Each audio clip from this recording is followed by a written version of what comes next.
Olá, eu sou Sérgio Martorelli, sou apreciador de quadrinhos do Rio de Janeiro e também estou na TV Relacionamento.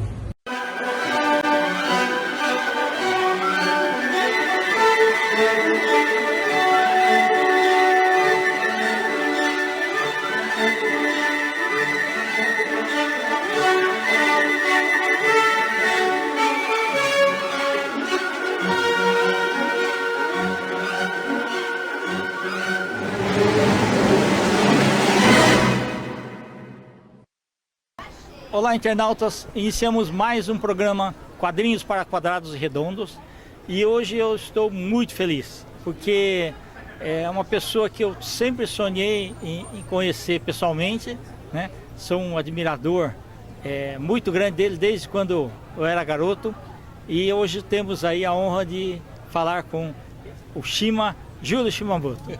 Shima, muito obrigado. Nada. Eu geralmente sou um capial do sertão, então vivo fugindo de microfones, de câmeras, essas coisas. Então é difícil me pegarem para entrevista, né? Mas o que me pegou lá é quando eu estava atado na cadeira, acorrentado na cadeira de autógrafos do lançamento desse evento da Editora Criativo. Ô Shima, quando eu era garoto, Sim. eu comecei a ver a Folhinha de São Paulo. Sim. E tinha o personagem gaúcho. Gaúcho. Eu achava assim, os traços assim maravilhosos, né? Quanto tempo você desenhou o gaúcho? O gaúcho foi o seguinte, quando eu fui a Porto Alegre, por causa do movimento chamado SETPA, pela nacionalização, era uma sequência do movimento da ADESP, que era a Associação Paulista de Desenhistas. Era uma iniciativa para ver se abrasileirava um pouco o mercado brasileiro, que vivia de importados. E naufragou, e os que militaram nesse movimento foram meio que bloqueados, né, pelas editoras, né, como represália. Então fomos para o sul com José Geraldo, um carioca, conseguiu montar um movimento lá no Rio Grande do Sul com o apoio do governador Leonel Brizola. Isso foi em 62. E era também ideia de produzir, se bem que um pouco chapa branca, né, verba chapa branca, quadrinhos nacionais com heróis brasileiros. Né? E eu fui produzir lá a história do Rio Grande do Sul. E fiz a história do Rio Grande do Sul, e quando voltei para São Paulo, porque esse movimento também não vingou, e Maurício de Souza estava fazendo concurso em confronto com Barbosa Lessa para ver se pegava a Folhinha de São Paulo para veicular histórias feitas aqui, né? E a Folha pediu então, como o do Maurício era só um público infantil, queria pegar um pouco de infanto. E aí pensou num personagem, o cangaceiro, ou um tipo de zorro brasileiro, né? Aí sugeri, o Maurício até sugeriu o nome do cangaceiro, Petronilho, porque a mãe dele chamava-se Petronilha, né? Petronilho e tal. Mas eu falei assim, olha, que tal gaúcho? Porque eu tenho um acervo de pesquisa, como desenhei a história do Rio Grande do Sul, né? Lá para a SETPA. E eu tenho uma pesquisa grande, museu, livros. Aí, beleza. Aí nasceu o Fidêncio, o gaúcho, né? O gaúcho em si, né? E passava-se a história de um aventureiro que lutou nas guerras do Paraguai e andava desgarrado, né? Que nem um cowboy errante pelos pampas. E daí nasceu aquela história que você citou agora, né? O material eu já tinha de pesquisas. Que bom. Cheguei a comprar para acrescentar um vocabulário tupi-guarani, porque entrava índios locais, né? Como os guaranis e os tapes, né? Tem uns índios de lá, locais, que é do grupo tupi-guarani. E aquela história, né? O enredo gauchesco, e eu li quase todos os autores do Sul regionalista. Érico Veríssimo, O Tempo e o Vento, O Ataque, né? e a Zambuja, Darcy Azambuja, que mais? O outro muito famoso que me escapa, dos contos gauchescos, né? E aí é para me familiarizar com o costume e a cultura do sertão gaúcho. Maravilha. Ô Shima, e também eu me recordo que uma das revistas que eu acabei comprando na época era o Capitão 7. Ah, Capitão 7. E quando eu olhei, tinha uma das histórias que era assim, a origem do Capitão 7.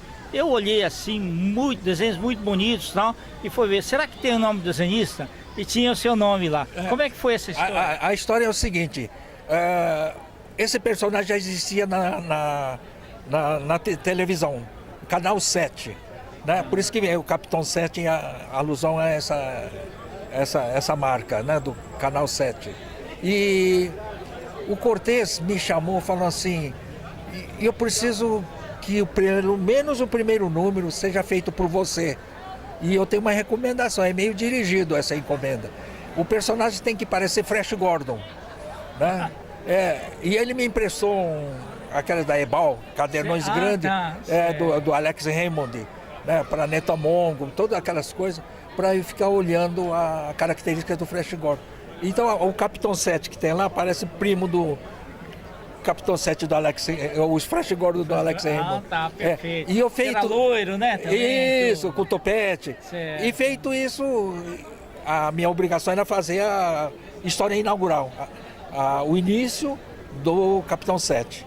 Depois foram, acho que um tal de Itagiba, depois Getúlio Delfim, Odilon, muitos fizeram a sequência, né? Eu só fiz aquele número que você citou. Mas depois em todas as grandes obras que foram feitas, né? Tanto quadrinhos, livros, ilustrações, Sim. sempre o seu nome ficou em evidência. Como é que foi isso para você? Eu não entendi bem esse você chamava com evidência. O seu nome acabou ficando assim. Todos os desenhistas falavam. O Cortez gostava muito da minha concepção, né? A minha forma de quadrinizar. Então ele me dava alguns trabalhos importantes, como o clássico da Múmia, né? Baseado no filme A Múmia, a história de faraós e essas coisas todas.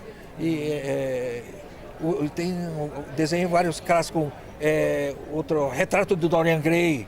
Sim, né? E o faroeste eu só desenhei um, que é Matar ou Morrer com Gary Cooper. Aquele eu fiz a adaptação, eu mesmo adaptei, né, do filme e fiz. Então eu tive sorte de pessoal me procurar, né, eu trabalhava devagar, não era do tipo rápido, né? Porque o meu interesse era aprender, né? Eu estava em fase de aprendizado. Então tem não no início, mas depois de um tempo pode ver que eu faço em vários estilos, porque eu fui buscando, não tentei me ater a um determinado estilo, né? Na época, naquele período dos anos 60, o desenhista brasileiro seguiram dois ícones do quadrinho americano. Eram do estilo traço firme realista do Alex Raymond, tipo Rip Kirby ou Nick Holmes aqui, né? E o outro é do Caniff, que era Terríveis Piratas e Steve Canyon. Então há correntes que eu posso citar quem? O Colin veio do, né, Caniff, o Colonese que veio aprender, formado da Argentina, estilo é baseado no Caniff, né? Então e eu vi todos. Então é por isso que eu não me ative a um estilo fixo, né? Primeiro porque eu sou um cara muito enjoativo, né? Eu enjoo rápido das coisas que estou fazendo, né? Se eu fiz uma coisa e como eu exauri, repetir aquilo já é cansativo para mim. Entendi. Ô Shima, mas na verdade assim, você é muito eclético, porque você desenha de tudo, né? Então, para isso, você teve que compor um acervo bom para isso? Eu olhava tudo, né? Eu cheguei a ver quadrinho italiano, né? Comprava Corriere de Ragazzi, Corriere de Piccoli, e da Argentina comprava Patorocito, Eutone, sobretudo Eutone. Né? E eu gostava, os argentinos estavam bem à frente da gente naquele tempo. Sim. Tanto é que você vê, ainda hoje, tem nomes como Brescia, né? Que também é originado no Caniff. Né? Tem o Munhoz mais recente, tinha o Zopp, Cassalha. Né? Tivemos aí o Zala, né? O Zala também estilo do Caniff, vem do Caniff. Se bem que depois cada um imprimiu sua identidade, mas o DNA é do Caniff. Né? O Colin, né? O Colin acrescentou ao Caniff dele, o Vigilante Rodoviário era bem Caniff, mas depois ele, no Anjo, por exemplo, ele misturou, isso foi dito por ele numa viagem para ir para a Ática de São Paulo de carro. Ele teve mesmo a grande influência do Dick Tracy, do Chester Gould. É por isso que é meio caricaturado, né? O Caniff dele mas isso não impede de ter sido o maior desenho de quadrinho do Brasil, para mim, né? Na minha opinião, ele foi o maior de todos. Oshima, você é o único japonês aí a trabalhar com esse pessoal aí. Foi muito importante você ter conhecido esses grandes mestres? Sim, a influência particular deles, né, em si particular, porque como eu sou eclético e via quadrinho do mundo inteiro, né? Via quadrinhos do mundo inteiro e acho que assimilava. E eu tenho uma influência grande, isso quando eu era adolescente, nos 14, 15 anos, do Sid Shores. O Sid Shores, ele desenhava Biodinamite e Cavaleiro Negro. Né? Cavaleiro Negro. O que eu gostava? Né? Aquela coreografia cheia de adrenalina, sabe?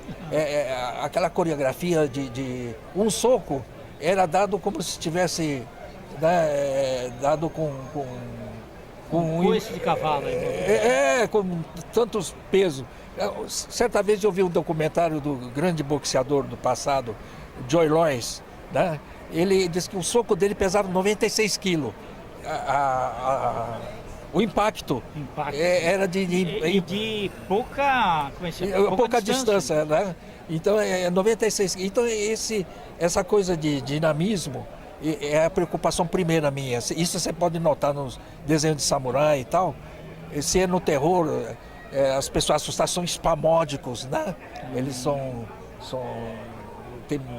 eles não fazem um movimento normal, né? Tá tudo expansivo.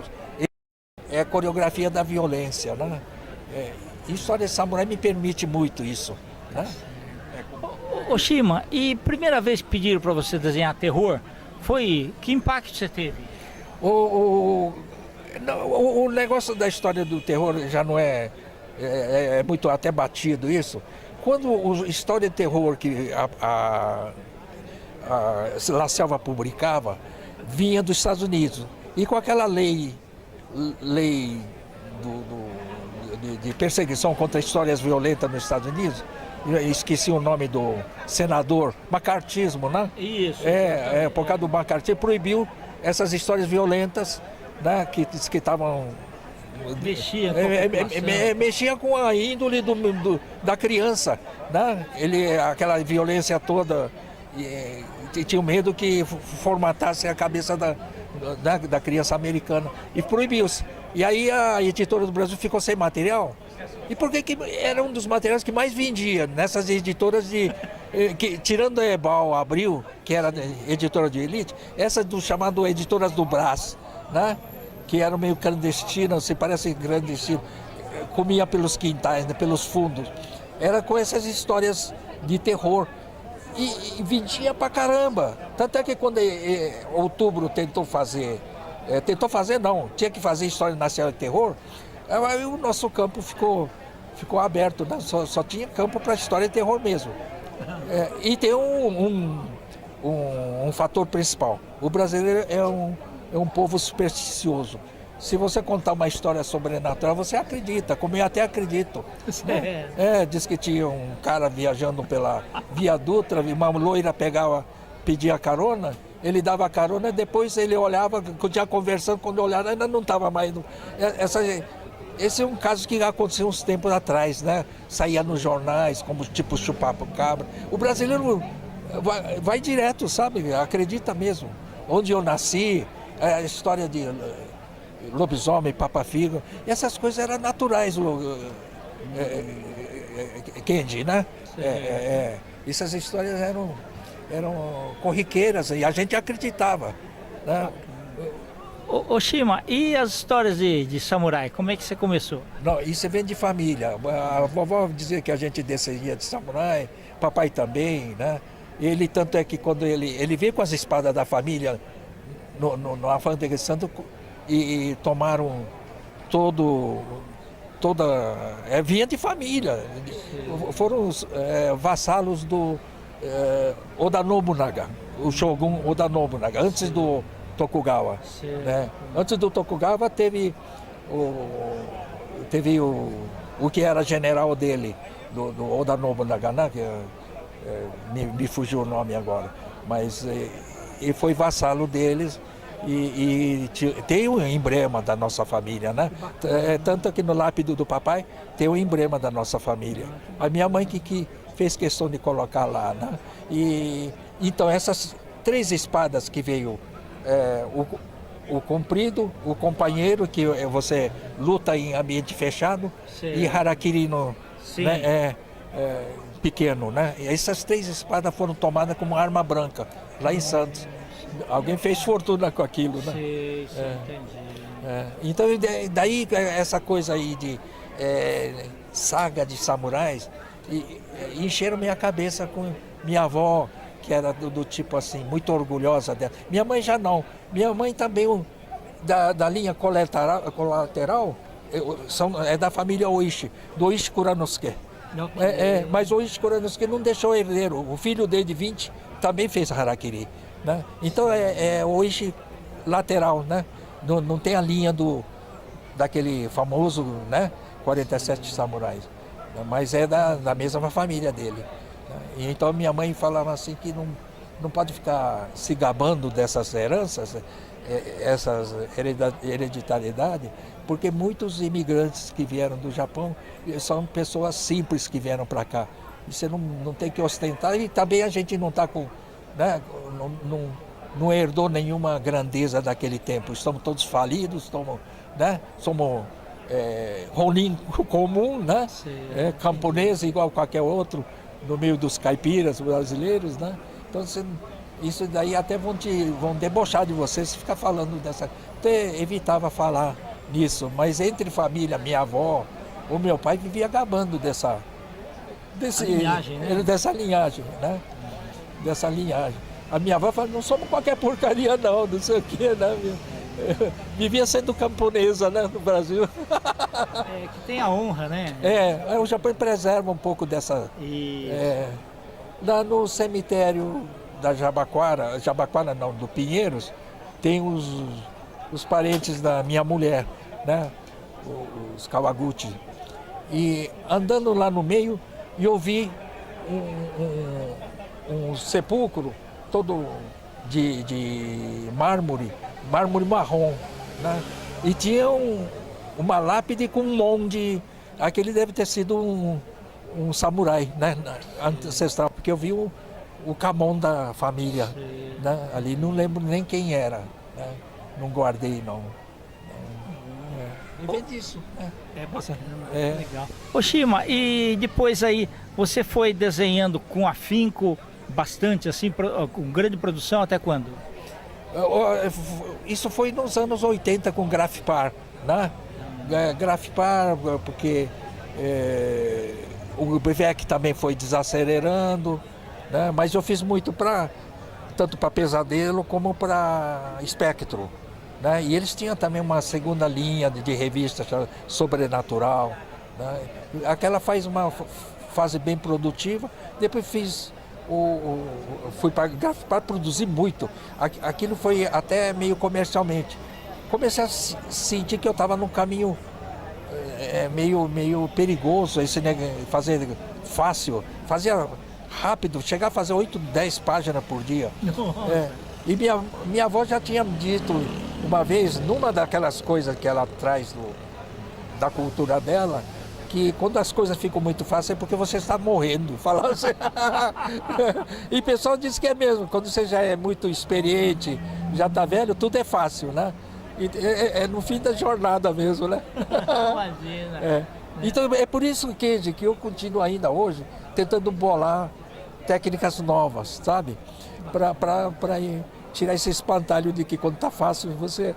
Né? Então procuro dificultar as coisas, sair do conforto, né? Ultimamente, só para terminar, eu estou usando muito estilo xilogravura, mas sem usar madeira. E como é que eu imito? Eu pego a cerâmica, pinto de preto e fico raspando. O efeito é igual. Esse que você viu no sketchbook, muitos desenhos são... estou fazendo mais assim mesmo em cima. Né? Tenho acho que uma história de samurai, uma outra HQ, não fiz grande produção não. Mas já tenho feito nesse estilo de estilo. E ultimamente uma nova técnica foi pegar, eu fazia num tamanho assim, 18 por 20, 23, um tamanho revista Veja, para desenvolver um estilo novo. E eu cortei em pastilha de 3 por 3, e eu pinto de preto, e com uma lupa eu faço o que fazia no grande. Aí eu vou na copiadora e amplio. Aí você vê assim, são desenhos rudes. As imperfeições ficam ampliadas. Essas imperfeições criaram um estilo novo para mim. Que bacana. Né? Então isso me dá uma tesão. Mostra pro Franco, mostra para... Pô, cara, isso não existe, ninguém está fazendo isso. É isso que me... É a vaidade que me alimenta, sabe, Kenji, né? De que eu não estou acabado, né? E eu tenho que provar para mim mesmo que não estou acabado. Porque já estou velho, né? Daqui a pouco eu não sei se amanhã eu falo com você, amanhã você vai no meu enterro, né? Estou quase com 80 já, né? Mas tá bem, tá bem. Então o pessoal diz, né? Mas 80 já... Eu sinto um certo cansaço de fazer as coisas que eu fazia. Quadrinho, né? Bolar um roteiro. Não estou lendo muito também, né? Não estou vendo, estou poupando meu tempo, sabe? Estou poupando, estou fazendo mais coisa que me agrada, assim, né? Eu gosto de buscas, né, Kenji? Buscar um novo, né? Procurar sair do conforto, mas não fazer as coisas que eu fazia antes, né? Eu acho que não compensa e eu acho que não vende, não sei o quê. Mas hoje eu estou tendo uma surpresa. Eu não parei de ficar autografando lá, né? Tanto é que eu fui adiando esse papo contigo, né? Sei. Mas pode perguntar aí, que às vezes eu não paro de falar, né? Não, excelente. Ô Shima, eu agradeço muito aí esse nosso bate-papo, tá? Tá o pessoal sempre, quando eu falava assim, puxa vida, eu preciso... Até falei com o Franco, vamos um dia para o Rio de Janeiro, e a gente vai lá na casa do Shima e faz uma entrevista com ele. Ele falou assim, o Shima não gosta de falar muito, né? Mas verdade. Quando eu soube que você viria hoje, realmente fiquei muito contente, e agora muito mais ainda, porque você é um monstro sagrado aí dos quadrinhos, viu? Que isso é um rótulo, né? Como eu te falei, eu tenho que me provar sempre, né? Eu tenho esse critério e esse meu critério procura me cobrar muito, sabe? Por isso que, né, o pessoal me mima muito, sim, Kenji. Você viu aí, o pessoal... Você é muito respeitado, né? Eles me mimam, né? Me mimam, e não sou tudo isso, nada, né? Mas eu tô atento de que quando a coisa fica... Tudo me encheu o saco, acho que eu já estou mesmo para, né, botar um pijama de madeira aí. Isso. Ô Shima, muito obrigado, viu? Fiquei muito contente aí, né? Valeu. E muitas felicidades aí. eu sabia que você estava querendo fazer, estava fazendo, fez com o Seidenberg, amigo meu, Isso, não é? exato. E tal. E não sei quem me falou que você estava querendo falar comigo e tal, né? Eu falei, não, eu falo que eu tô complicado agora, não sei o que. Né? Mas saiu normal, né? O papo saiu, né? Saiu excelente. Tá bom, valeu mesmo. Muito obrigado. Não, que isso, Keiji. Tá Valeu bom, mesmo. Viu? obrigado. Internautas, então, com os agradecimentos a esse grande samurai, né, dos quadrinhos, né, o Júlio Shimamoto, nós finalizamos mais um programa Quadrinhos para Quadrados Redondos. Um grande abraço e até a próxima. Obrigado. Eu que agradeço.